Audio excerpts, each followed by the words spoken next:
Nation, it's time to get shocked. You know what drives me nuts, Buck, is that ESPN loves to drive a narrative. ESPN loves to hop on that train that a lot of the media likes to drive, which is the racial narrative. Until today, when JJ Redick absolutely annihilated Kendrick Perkins about racism. They're talking about Jokic being the MVP and Kendrick Perkins saying he did a whole narrative of when he went back and there's no reason why guys who aren't in the top 10 in scoring don't belong in being in the MVP. But he only went as far back as 1990. And then JJ Redick tore him up and said, it's convenient you only went back to 1990 because in 87, 88, 89, when Magic Johnson won it, he was 10th, 15th, and 17th in scoring in the league. And he said it was convenient. He called him out for his narrative. In that whole segment, Kendrick Perkins also said that white voters in the NBA love to vote for the white guy for MVP, which is funny in a league that is predominantly black, that you would have that take when what's there been maybe 5 or 6 white MVPs in the last 20 years, 30 years, go back 40 years. Let's see how many white MVPs there have been in the league. And I'm glad that JJ Redick did what he did, because it's something that has been long overdue in this industry. It's something that we've tried to do, which is just be honest. Just be honest. Say your opinion. Say how you feel, right? We've attacked subjects. We've attacked the Black Lives Matter thing. We've attacked any subject that has come up in sports and relevant with race. We're not afraid to talk about it. And we'll talk about it from both ends of the spectrum. We talk about our feelings and we talk about where we're coming from. JJ Redick did just that. And everybody's talking about it. It's on YouTube. It's on all the prosports.com. It's on any Barstool's covering it. Everybody is covering this JJ Redick thing. But if you go to any ESPN site, it's not on there. If you go to the First Take Facebook page, they've got clips of all sorts of stuff. As a matter of fact, they've got clips of part of the JJ Redick rant, with the exception of the part where he calls out Kendrick Perkins for being racist. They only clip the segment where he is talking about how he's not a stat patter. That's the only thing that ESPN First Take put up on their Facebook page. However, and I will say this, and this is the damn truth. And you know what? For as long as I've wanted to work in this business full time, and as long as I've wanted to do things full time, whether it's on the radio, whether it's on TV, whether it's wherever the hell we're at, which is why I love the platform that we have, because we can say the things that we want to say. ESPN, if that was the opposite, if it was something where JJ Redick had said that the only reason why a guy like LeBron James is winning MVPs is because he's black, it would be all over ESPN. JJ Redick would have been fired. He would be without a job. And they would be talking about it over and over and over and over again. And that's exactly what JJ Redick said today on First Take.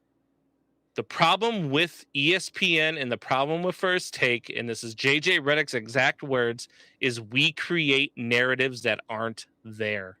Facts. And he called them out. And I love it. I freaking love it. And I can't wait to talk to you about this.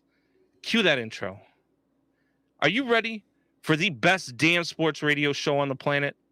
Man Hour Nation, rise up.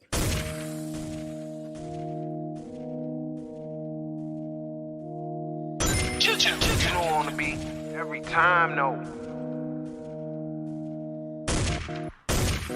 I would like to personally welcome you to Man hour, out the dark, say that thing. Why I bring you the host, Mike, Buck, and Cone. You know who coming to the stage. Sports talk than what you about to hear right here. I second that. Go.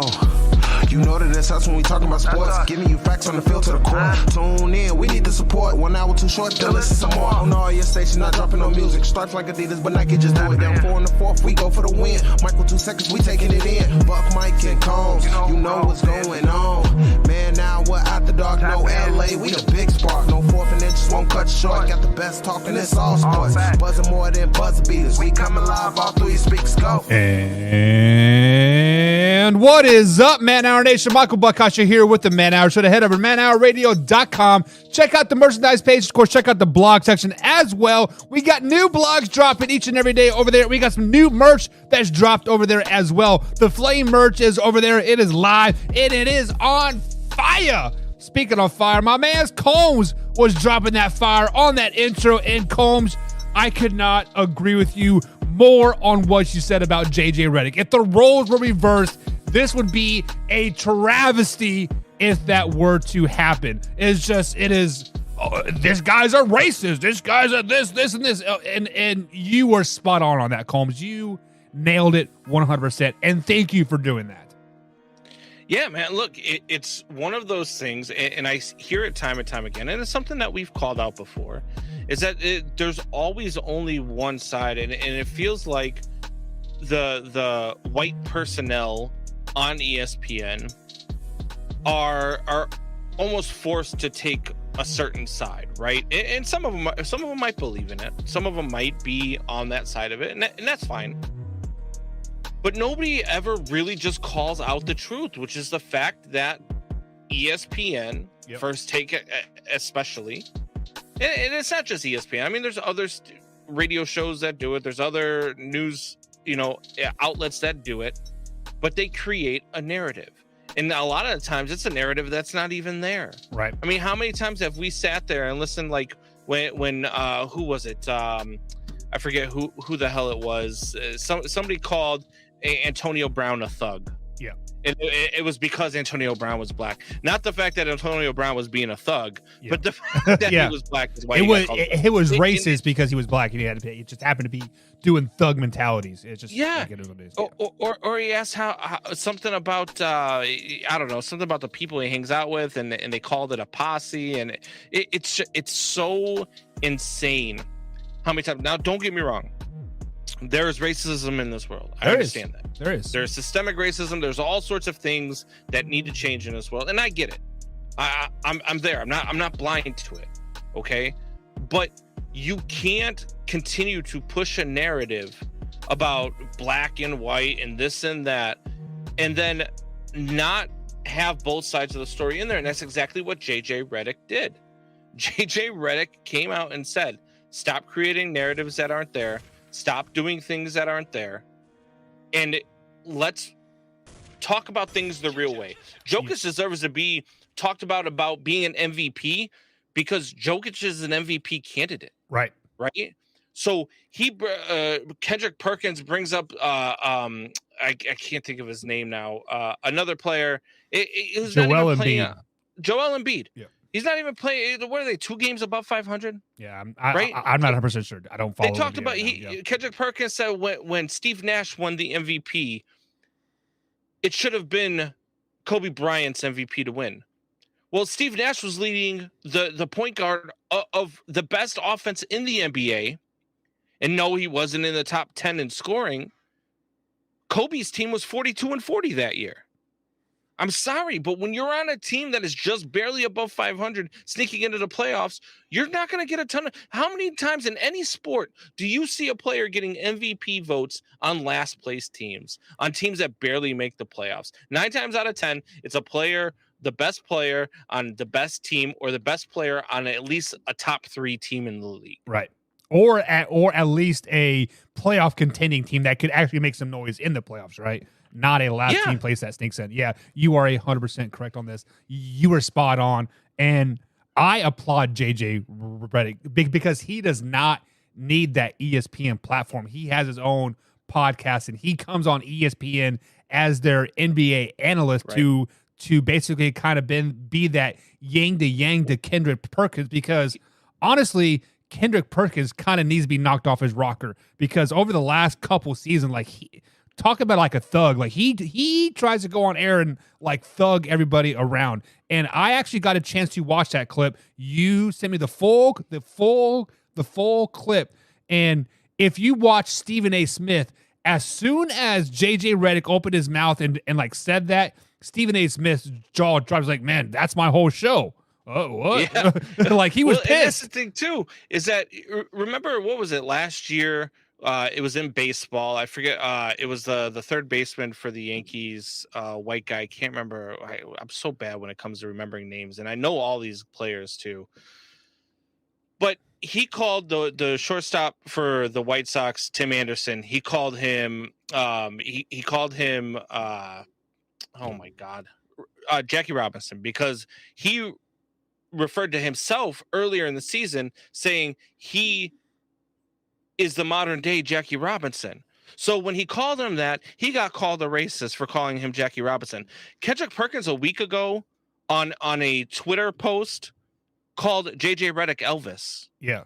And he said, why do we slap box too? Play? Yeah. Why wasn't that leading the story on First Take the next day? Just like it was when Tim Anderson got called. You know, it drives me absolutely up a wall, because it's one-sided and nobody ever says anything about it unless it's on a platform like this, or unless it's JJ Redick today. And I do, man. I applaud JJ Redick. I did not know that his balls were that big. And he went full grown man on Kendrick Perkins, man. And look, Kendrick didn't have stuff to afterwards. Kendrick Perkins, the only thing he had to say was like, he was like, how do you know that Jokic isn't a stat patter? How do you know what this guy is thinking? Yep. That's the only comeback that he had for JJ. It was absolutely classic. I loved every bit of it, but it's comical to me how ESPN's just not covering it. Yeah, and you always know when somebody is defeated when they start yelling and clapping their hands and all like, what'd you say? Yeah. But speaking, so that is why I'm glad we do have the platform that we have. We cannot be canceled because we own everything that we do. Unless YouTube and Facebook, like, you know what? We don't want you guys, but then bada bing, bada boom, we just go to Rumble. And Rumble is a Canadian YouTube, basically, what it comes down to. If you guys don't know what Rumble is, you should check it out. We are over there on Rumble, too. Streaming on Rumble right now. But we do have to welcome some people into the chat, Combs. We see Arthur Brown in the chat. He says, what's good, Buck and Combs? Arthur, glad to see you here, man. Your Miami Dolphins, Arthur, could be making some waves here momentarily if the Lamar Jackson thing falls out the way you want it to. We will talk about that later here. Who else we see in the chat here? We see Combs Jr. He says, why are you guys starting so late? LMAO? Well, because we're grown-ass men and we are grown-ass men. No, my work, I'm on second shift right now, so I don't get off work till about 9:30 at night. So 10 o'clock is the earliest I can do it, unless we want to do it like at 10 o'clock in the morning, but then you're at work, and it's just, yeah, I mean, kind of. Work, right? He says LMAO a lot in my town. I'm not for sure what he means by that, but whatever. Combs, it is time to get into some new news. Are you ready, my man? Let's do it. Oh, that's the wrong button. New news. Colts are keeping their defensive coordinator from 2022. Combs, they were ranked 11th best in the NFL as far as stat-wise go on the defensive side. Is this a good thing for the Indianapolis Colts? Yeah, I mean, I don't know, I don't know who else they would have been able to grab that would have been able to do better. I mean, they were 11th in the league, which, look, I mean, that's better than more than half of the league. So I think it's good news for the Colts keeping their defensive coordinator, and as long as they get some pieces to go with it, which they can in the draft. I mean, they've got some draft capital there, depending on what they do. I know they're trying to chase a quarterback and trying to move up to the Bears pick, but it's good for the Colts. All right, so we also had Rams kicker Matt Gay is going to hit the free agent market. He has been the best kicker in the league for the past few seasons. I guess the Rams are officially rebuilding 100%. Cut everybody that owes that gets paid a little bit of money, I guess. Sorry, Rams fans, you guys suck. Miami Dolphins have officially tagged Elijah Campbell. Like Combs, Elijah Campbell is a cornerback. He played 26 career games. This is his 4th year. He has 9 tackles with 5 assists. This seems like a great franchise tag, right? It is a great franchise tag. It makes a ton of sense. That's a good move for them. And then one day, so the Finns cut Ethan Carter. Who? Exactly. A third string tied in that doesn't mean anything. You have to make room for Lamar Jackson, I guess, right? I don't know, something. Bucks have released Devontae Smith, which is a left tackle, not the receiver, but the left tackle, to save some cap room. Are they making a play in free agency, maybe, Combs? I mean, they're probably going to try to do something in free agency, especially after the Saints have apparently landed their quarterback in Derek Carr. So, yeah, they're going to have to do something. They're going to have to move space, and they're going to have to make a move here. But, yeah, so Mike Pouncey is going to sign a 1-day contract and retire as a Dolphin. What do you think about that? Is he a Hall of Famer? Yeah, probably. I mean, I think if you play on any line, I think you're a Hall of Famer. I mean, because what he played for the his brother played for the Steelers, right? That's what I remember him as a Steeler. I don't even remember him as a Dolphin. Well, there's 2 of them, right? Because I think his brother is a Pouncey. Well, he obviously is a Pouncey, but I can't remember his name. But yeah, I mean, obviously Mike Pouncey was a very good lineman for the Miami Dolphins for a long time, and it is always good to, like, I think every player should kind of retire as a player that drafted into their team, right? So yeah, I mean, I don't see anything wrong with it. This guy was a decent player. I guess he was a Dolphin most of his career. What's his brother's name? It's obviously Pouncey, but it's M. Pouncey. I just remember him from bashing what's his face's head in Mason Rudolph's. Marcus Pouncey. Is it Marcus Pouncey? Yeah. Yeah, he played his whole career with Pittsburgh. Gotcha. James is popping in the chat here, and he says, "Nope. Thankfully, the brass in Miami released a statement this afternoon saying absolutely they will not go after Lamar Jackson." You know, I'm starting to hear a lot of news pop out about Lamar Jackson. So, Combs, with that being said, let's jump into the first overreaction Tuesday of the day here. So, guys, obviously, Lamar Jackson has been a non-exclusive franchise tagged today before the deadline. That means that any team can still talk to him, and the Ravens have a chance to match their contract offer, or they'll get 2 first-round draft picks here. Combs, there have been teams out there like the Falcons and now the Miami Dolphins that they don't want anything to do with Lamar Jackson. So is tagging Lamar Jackson an overreaction for most of the people out there? Was this a smart move for the Baltimore Ravens? I mean, I don't think so. Well, I mean, unless they're going to keep him. I mean, that's the only way that this move makes sense, because I got to tell you, man, I'm not giving you what the non-exclusive tag is going to require me to give you to sign him. I'm just not. I mean, maybe if I'm trying to drive up the price for you to pay him, I might take a swing at something, but I better know for a fact that you're going to match my offer, right? You know what I mean? Like, there might be some gamesmanship there, but I've got to know for a fact that you're going to match my offer. Otherwise, I'm not taking that swing, because I'm not giving you that much for Lamar Jackson. Like, I'm just not. I would love to. I'll sign him as a free agent and take a risk with him there, especially if I'm the Carolina Panthers, or if I'm the Atlanta Falcons, or if I'm the New York Jets, or, one of those teams that needs a quarterback. I'll take a chance on Lamar Jackson, but I'm not doing it for all that. I'm not giving up all that draft capital. Yeah, because you got to give up 2 first-round draft picks, plus you still got to pay him the $300 million guaranteed contract that he wants. Like, this is basically the Ravens' way of saying, you know what? If you really want this guy, if you really think he is that damn good, come and get him. Come and pay him and give me the 2 first-round draft picks, because I think by then giving him a non-exclusive franchise tag, meaning that people can still talk to him and they can still get a contract, meaning like, we want you, but we don't have to have you. And is this their way of lessening the price tag and showing Lamar that he's not worth as much as he thinks he's worth? I think you are spot on there. I think that is exactly it. This is a ego smack in Lamar Jackson's face, because with the non-exclusive tag, he gets like $10 million less a season now. So instead of getting that franchise tag of 45, now he's getting like 34.3. I mean, plus other teams can talk to you. I think this is the Ravens' way of saying, you know what? We don't really want you, but we don't have anybody else better. So this is the best of both worlds. I just thought of something. There is a team out there who does not value its first-round draft picks. There's a team out there who constantly trades its first-round draft picks.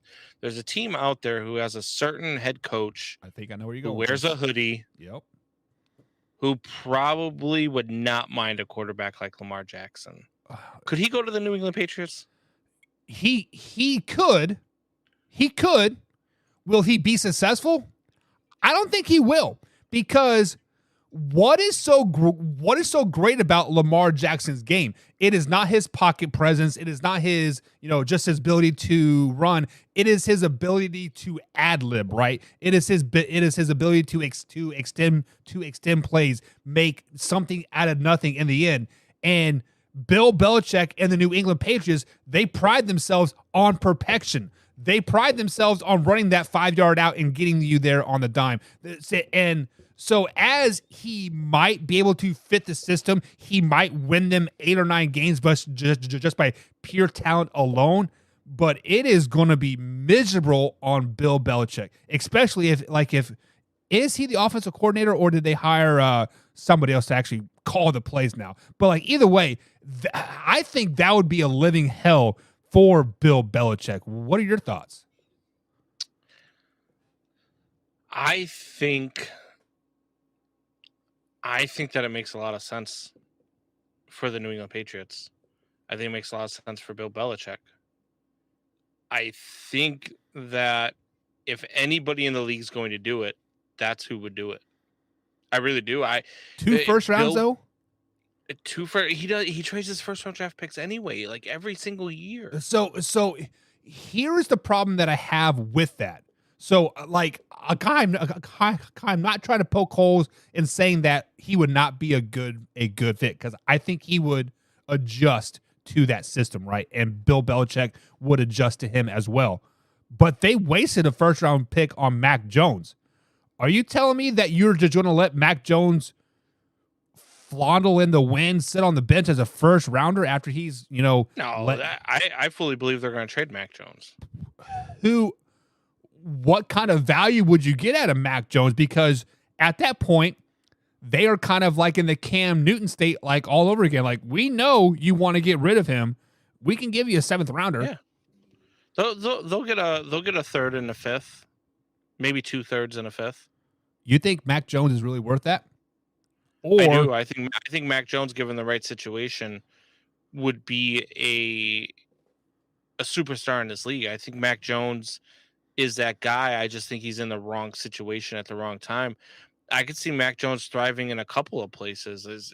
I like Brock Purdy, but Mac Jones in San Francisco, I think, makes him a Super Bowl contender.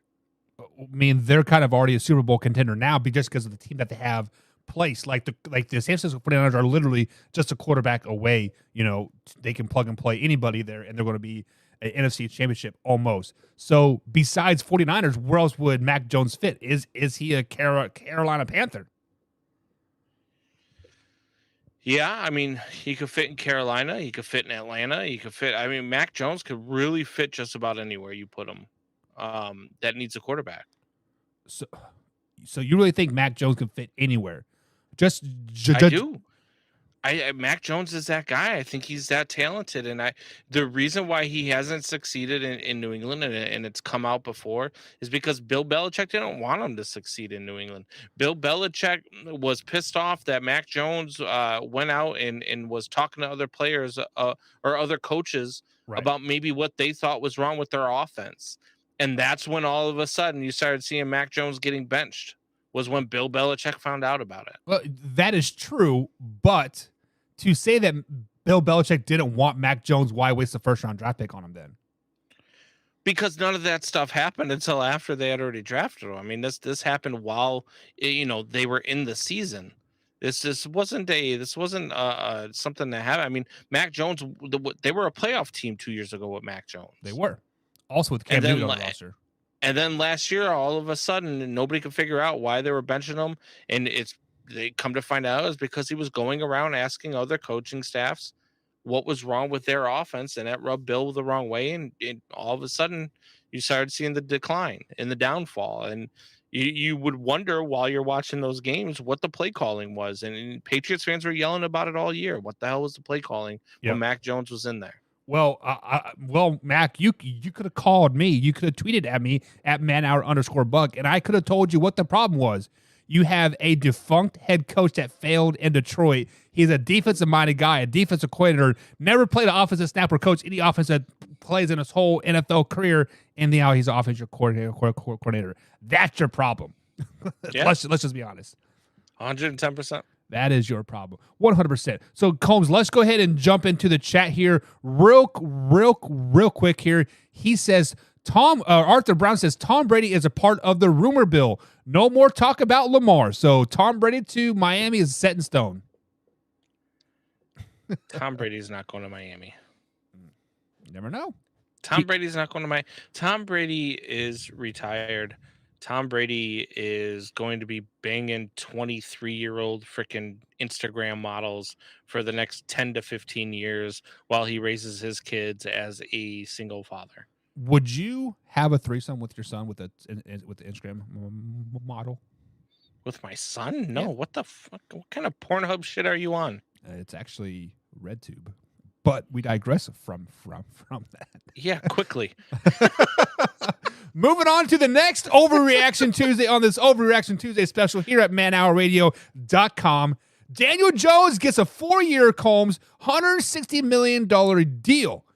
Daniel Jones was kind of a mediocre bust until last season when he kind of had that breakout season. Are the New York Giants banking on Jones too early just after 1 year of success?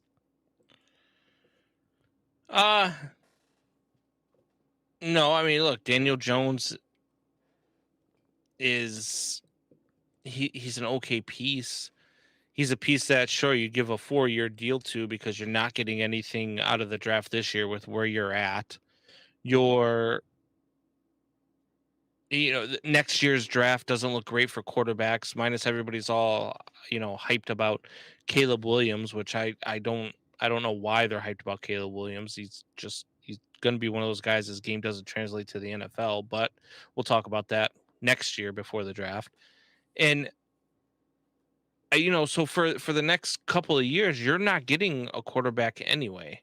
So yeah, I mean, why not give Daniel Jones a shot? He knows the system. Right? Who else are you going to get? I mean, unless you're going out to get Lamar, or unless you're going out, getting Tom Brady to come out of retirement, which isn't happening. Or if you're planning on going after Aaron Rodgers, those are the only ways that you're going to find a replacement for Daniel Jones. Yeah. So people get blown away by this $100 million deal mark, right? But we have to realize right now, Combs, the franchise tag for quarterbacks for exclusive is $45 million a season. So by the Giants giving Daniel Jones this deal, they are inherently saving $10 million a season. Basically, Daniel Jones is going to get paid about $35 million a season after incentive or after the signing bonus and like all that crap. So if you are not 100% sold on Daniel Jones, you give him a deal like this. Yes, it seems great on paper. It looks awestrucking in the media. $160 million. What for Daniel Jones for 4 years? It's $35 million a season. That's $10 million cheaper than the franchise tag. Once again, the NFL is a business, right? And I am saving money just because of everything that you said. I am not going to draft a franchise quarterback this season. I don't want a Lamar Jackson. I don't know if I could get a Jimmy G or Aaron Rodgers, right? I don't know if I could get those guys. So Daniel Jones was successful for me for last year. So prove it to me again. And all deals are made right now, Combs, to be reworked in years to come. So when Saquon Barkley, is no longer tagged, you can give him his $19-20 million a season that he wants, right? So this is great for the New York Giants, and I saw it all over social media. Oh, 4 more mediocre years for the Giants, guys. The Giants made the playoffs this season. And a lot of people forget that this is a team that was honestly rebuilding, and they were in a rebuild this year, and they made the playoffs. Yeah, they surprised all of us. Let's just be honest. Yeah, I mean, they bought into the system. The coaching there was phenomenal. I thought that Brian Daboll should have been coach of the year. Exactly. I do agree 100%. And he has that quarterback whisper mindset, because look what he did for Josh Allen. Josh Allen was an MVP candidate the couple years that Daboll was there. Daboll leaves, and Josh Allen, he is still a good quarterback, a nice big strong arm, nice big strong frame. His decision making was piss poor at best. Right? All those red zone interceptions, etc. Daniel Jones, all of a sudden, no more red zone interceptions. I think we threw like 5 interceptions all season long. Daniel Jones took leaps and bounds.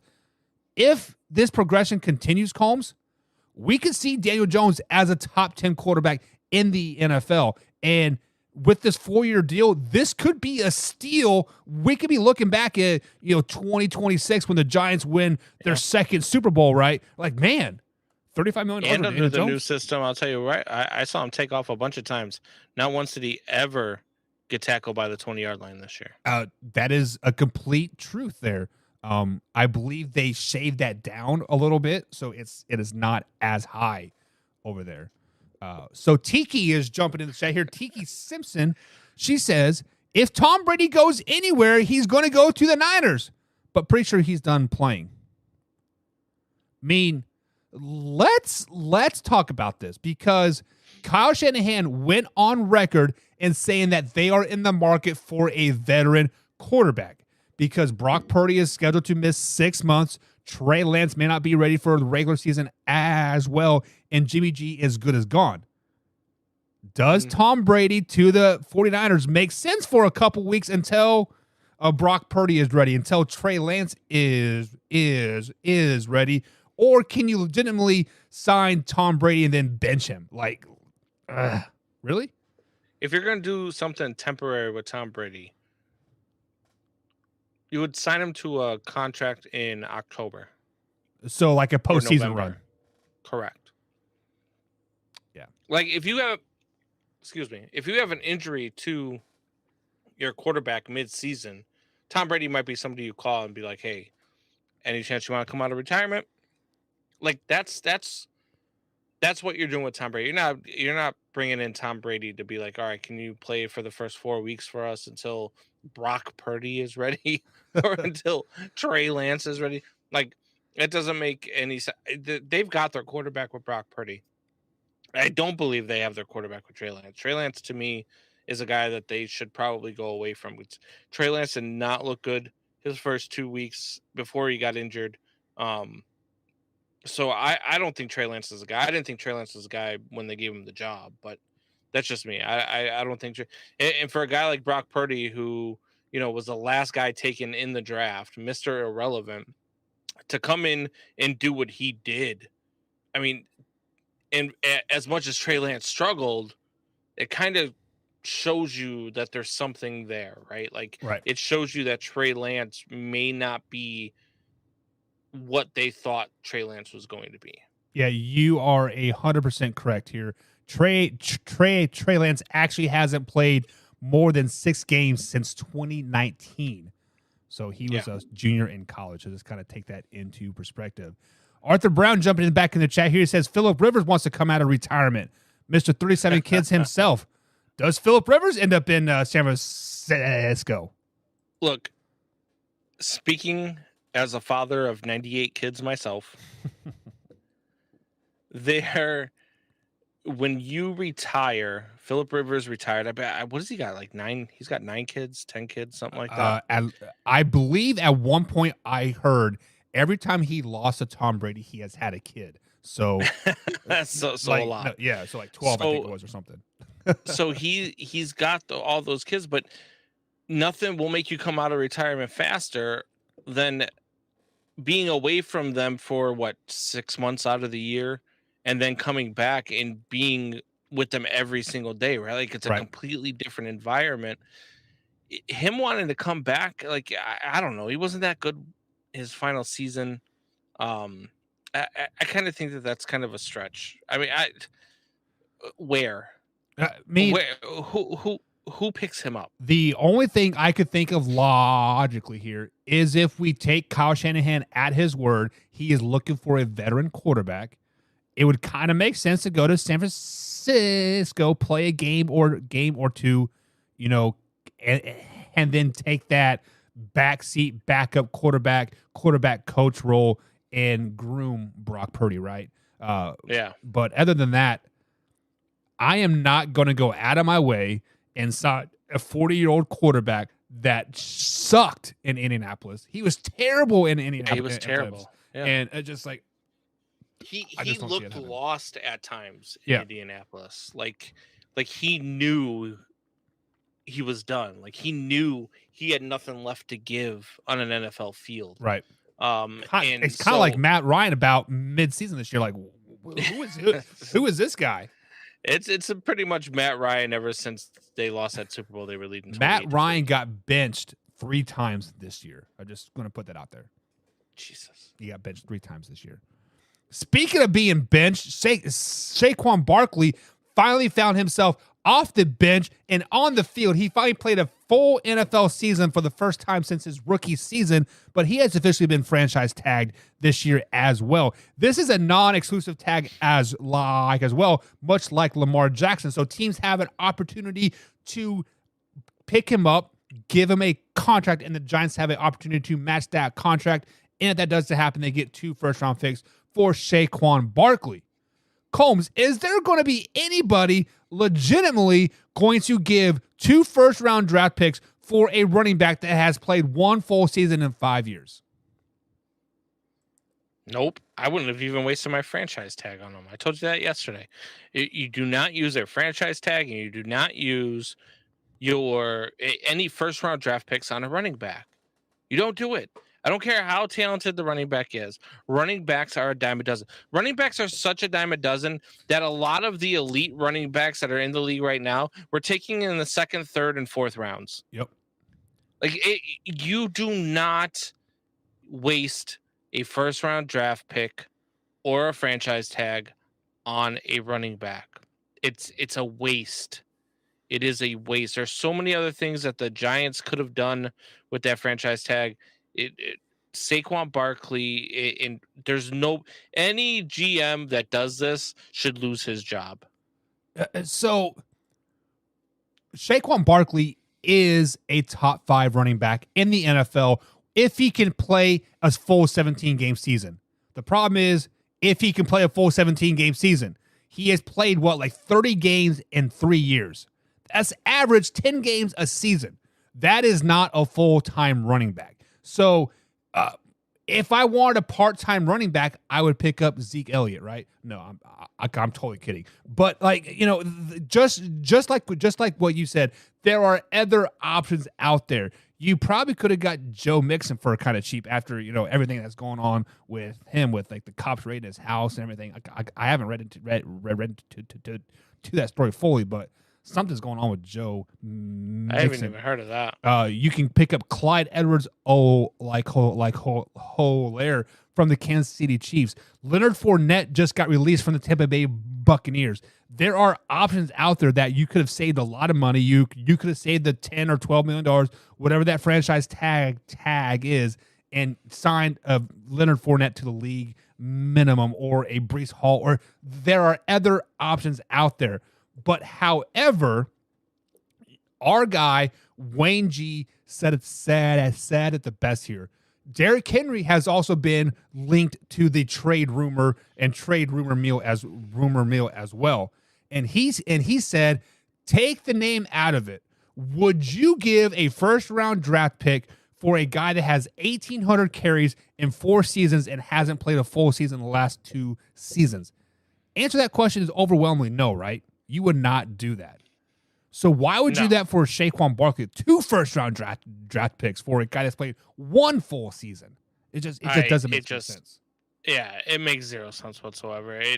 And not only using your franchise tag should you lose your job, but if you were to make this trade, you should lose your job and never get another one. But what if he pulls an AP and gets like 2,000 yards, wins comeback player of the year? I still would not have franchise tagged him. I still would not waste you could tell me, if you told me he was going to get 2,000 yards this year and 2,000 yards next year, I still would not sign him and give them 2 first-round draft picks for it. So you're handcuffing your team. Yeah, you're right. You're exactly right. Let's start picking our man Arthur Brown apart. He says for Derrick Henry, I would give 2 first-round draft. You're crazy. Picks. You're crazy. Take the Derrick Henry name out of it. Look at his stats. He is a worn, broke down running back. Running back life at Combs is about 6 years. That, but with a running back, the injury rates are so damn high. Like, and not only that, the replacements are so damn many. Like, you don't use that much capital, that much money to go out and secure a running back. Ask Jerry Jones if he would redo the Zeke deal. I don't think he would. Tony Pollard is their featured back.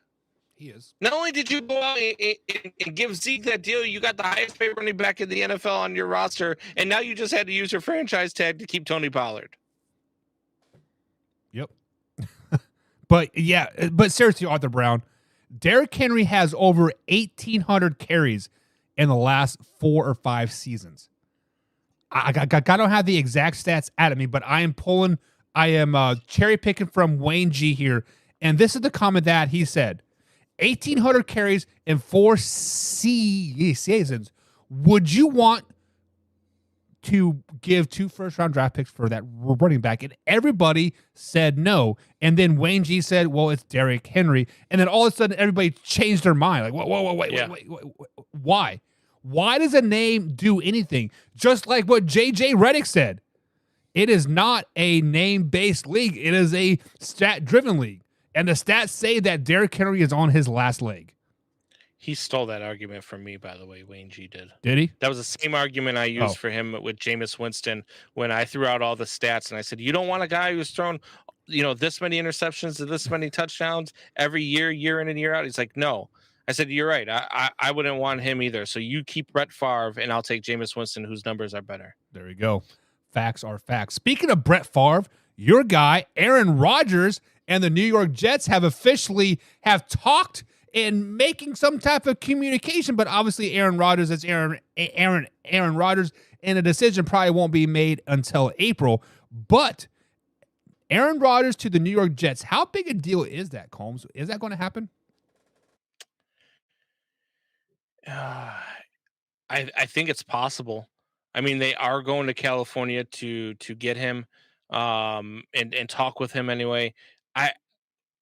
I think it's possible. I mean, is he not going on the same trajectory as Brett Favre went? I believe. Didn't Brett Favre leave? Brett Favre went to the Vikings first, then no. Right? He went to the Jets twice because the Packers did not want to trade interdivision. So he's like, F you, so I'll go to the Jets, and then went to the Vikings, then went back to the Jets. Right. Gotcha. So, yeah, And Aaron Rodgers hated Brett Favre when he was trying to break in the league because he just wanted Brett Favre to go away, and he felt like Brett kept holding the team hostage and doing the things, and he was just hampering his growth. And now he's doing the same exact thing to Jordan Love and to the Green Bay Packers, and now he might go to the Jets. The only thing that would make this more Brett Favre is if he goes to the Vikings afterwards. Wouldn't that make you sick if he went to the Vikings afterwards? No, I'd be all right with it because he's gonna be 40 years old. He's gonna be washed up, just like I was okay when Brett Favre did it. So I understand. Let me collect my thoughts here and say this with the most respect. I respect the Man Hour. I respect the New York Jets. No, I'm totally kidding. New York Jets fans. Aaron Rodgers to the New York Jets makes 0 sense. Let me tell you why. Combs, do you think the New York Jets are a Super Bowl caliber team right now? Or no. Are they a playoff caliber team right now? Yeah. With Aaron Rodgers, do they scare you in the AFC? Or they're like, oh my God, this is a Super Bowl caliber team? It's Aaron Rodgers, so they would scare me all the way up to the AFC title game where he would choke and lose. Exactly. So therefore, they're not a Super Bowl caliber team with Aaron Rodgers. Do you want to waste $55 billion a season plus draft picks plus whatever else is going to take Aaron Rodgers to be a first-round playoff exit? Absolutely not.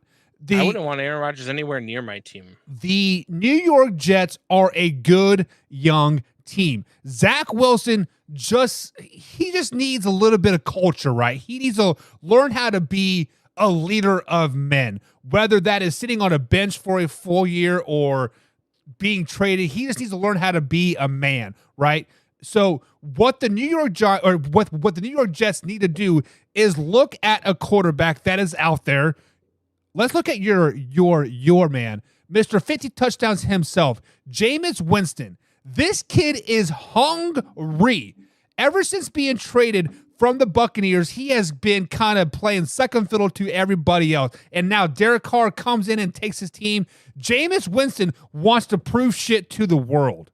What other better place to do that than to New York?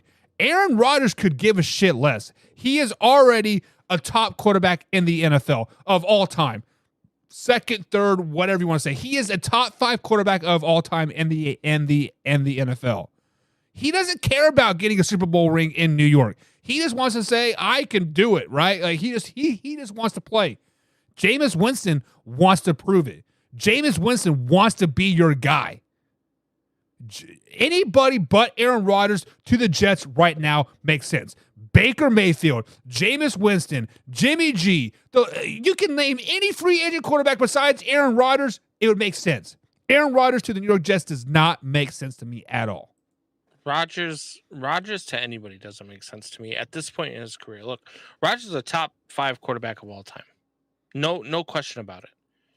But at this point in his career, he's a cancer.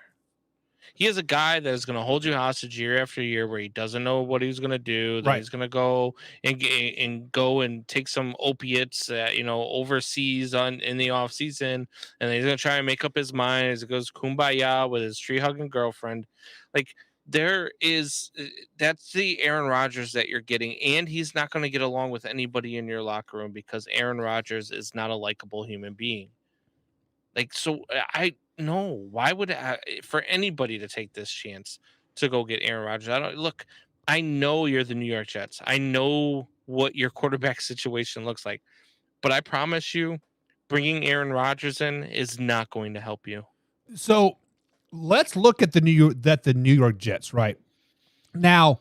Obviously, Joe Flacco is not going to be your choice for a starter for next year. I'm anticipating that Joe Flacco will announce his retirement at some point. Zach Wilson, right now, the locker room doesn't really like him too much. When Mike White came in 2 years ago and then last year, that team, the New York Football Jets, looked like an expired team.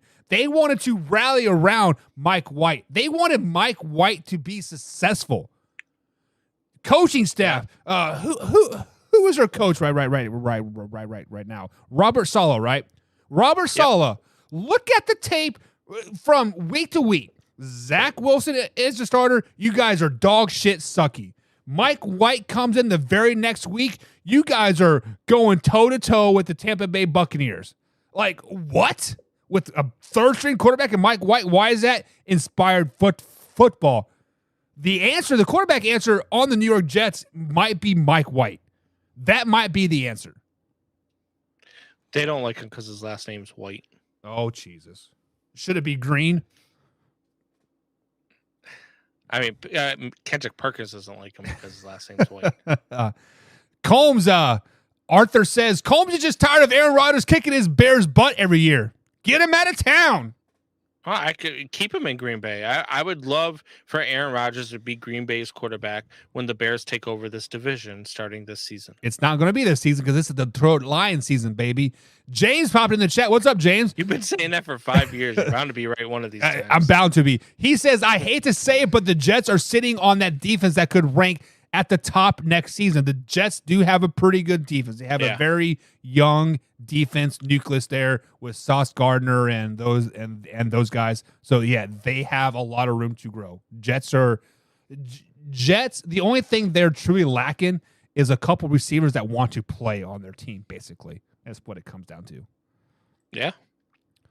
I think that's all the comments that we have. So, Combs, let me ask you this one last question before we start to end the show here. What's up? Does Aaron Rodgers play football next season? Yes. I believe it's for the Green Bay Packers, though. I really do. Okay. That is going to be it for tonight, guys. ManHourRadio.com. Check us out. New blogs, new merch. And we also got some big things happening here in the next couple months. Hopefully, fingers crossed, Combs, send us out. Man Hour Nation, rise up.